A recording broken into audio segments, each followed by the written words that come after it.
Friends, आज मैं आप सबके लिए लाई हूँ मुंबई की फेमस बड़ा पाव की चटनी की रेसिपी।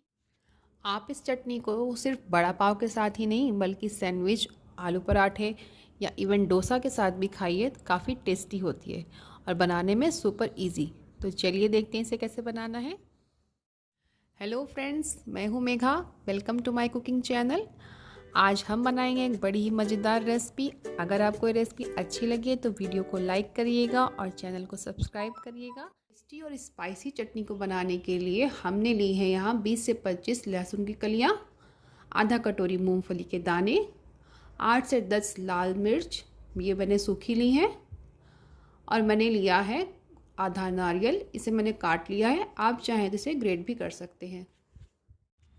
सबसे पहले पैन में आप मूंगफली को ड्राई रोस्ट कर लें।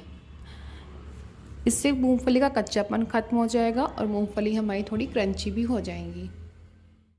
अब आप देख सकते हैं कि मूंगफलियां हमारी थोड़ी थोड़ी भुन गई हैं, तो बस इन्हें हम एक प्लेट पे निकाल लेंगे। अब इसी कढ़ाई में नारियल को भी हम ड्राई रोस्ट कर लेंगे। इसे हम पिंक होने तक हल्का भून लेंगे।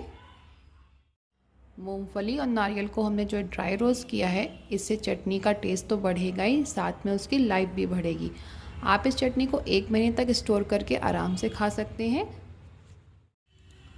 नारियल हो या मूंगफली, दोनों में ही ऑयल होता है, तो इस चटनी में हमें ऑयल डालने की बिल्कुल भी ज़रूरत नहीं है। नारियल भी हमारा पिंक हो चुका है, तो चलिए इसे भी हम निकाल लेते हैं एक प्लेट पर। अब इसके बाद हम लहसुन और लाल मिर्च को भी थोड़ा सा रोस्ट कर लेंगे। इससे मिर्च में अगर थोड़ा मॉइस्चर होगा भी तो वो ख़त्म हो जाएगा, और फिर जब चटनी हम पीसेंगे तो चटनी सही पीसेगी। इसे भी हम एक अलग प्लेट पे निकाल लेते हैं।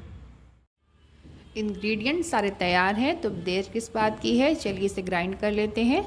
ग्राइंड करते वक्त सबसे पहले हम मूंगफली और नारियल को ग्राइंड करेंगे, क्योंकि नारियल और मूंगफली को ग्राइंड होने में समय लगेगा। अगर आप सारी चीज़ें एक साथ डाल देंगे तो चटनी हमारी चिकनी पिस जाएगी, जो हमें नहीं चाहिए। हमें चटनी को दरदरा ही रखना है, तो पहले आप नारियल और मूंगफली को पीस लें।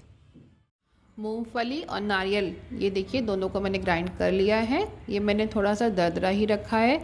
अब इसमें आप ऐड कर दीजिए लाल मिर्च और लहसुन। अब हम इसमें डालेंगे 1 चम्मच नमक और 1 चम्मच कश्मीरी लाल मिर्च। इससे चटनी का कलर काफ़ी अच्छा आएगा। लीजिए फ्रेंड्स, तैयार है मुंबई की फेमस बड़ा पाव चटनी। कैसी लगी आपको ये रेसिपी, मुझे बताइएगा। मिलते हैं अपने एक नए वीडियो में, तब तक के लिए बाय।